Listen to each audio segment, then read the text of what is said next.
a name that made the entire world tremble with fear. Osama bin Laden, the face of terrorism, the mastermind behind 91 attacks, the leader of Al-Qaeda.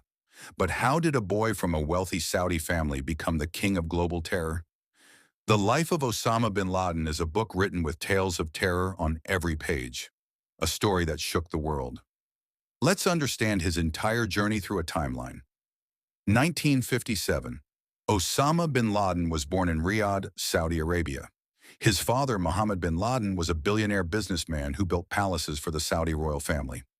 Osama was the 17th of his father's 52 children and grew up in a strict Wahhabi Muslim environment. From 1968 to 1976, he studied at the famous Al-Thugr Model School in Riyadh. In 1969, tragedy struck when his father died in a helicopter crash. After his father's death, Osama inherited $80 million. He was a bright student and later pursued civil engineering at King Abdulaziz University in Jeddah. In 1974, he married a Syrian relative. By 1979, he graduated from the university, but during his college years, he became deeply involved in religious activities, interpreting the Quran and preaching jihad. This marked the beginning of his radicalization. In 1979, the Soviet Union invaded Afghanistan.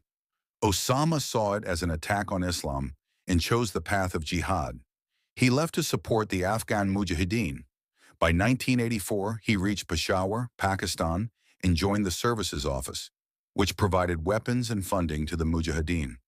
He invested much of his fortune in the war. In 1986, Osama began importing weapons and built his own brigade of fighters. By 1988, he founded Al-Qaeda, meaning the base, aiming to spread jihad worldwide. However, the Saudi royal family disapproved of his growing extremism.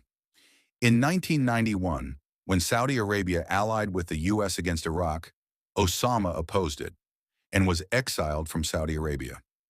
By 1993, his family cut him off from their business, and in 1994, Saudi Arabia revoked his citizenship.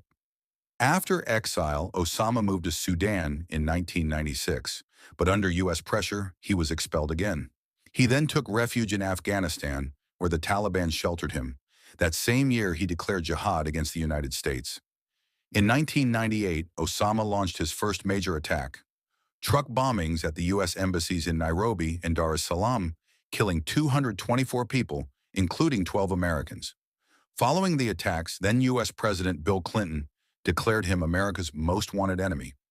In 2000, Osama's group attacked the U.S. Navy ship USS Cole in Yemen, killing 17 sailors. Then came his biggest attack, September 11, 2001. The world watched in horror as planes crashed into New York's Twin Towers. The 9/11 attacks, involving 4 hijacked planes targeting the World Trade Center and the Pentagon, killed nearly 3,000 people, a symbol of global terror. After 9/11, Osama became the world's most wanted terrorist, with a $25 million bounty on his head. Though he went into hiding, Al-Qaeda continued its deadly campaign. Between 2002 and 2005, attacks occurred in Tunisia, Kenya, Saudi Arabia, Indonesia, Turkey, Madrid, and London, killing hundreds, 191 in Madrid, 52 in London. In 2010, Osama claimed responsibility for a failed attempt to bomb a U.S. aircraft, but his end was near. In April 2011, U.S. intelligence located his hideout. On May 2, 2011, U.S. Navy SEALs raided a compound in Abbottabad, Pakistan, and killed Osama bin Laden in Operation Neptune Spear. Questions arose. Did Pakistan know? Many reports claim Pakistan's intelligence agency, ESI, may have sheltered him. Osama was gone, but terrorism wasn't. Al-Qaeda remains active, and new groups like ISIS have risen. The question still stands. Will terrorism ever truly end? Osama bin Laden's death marked the end of an era, but the roots of terrorism remain deep. Every now and then, new terror threats emerge around the world.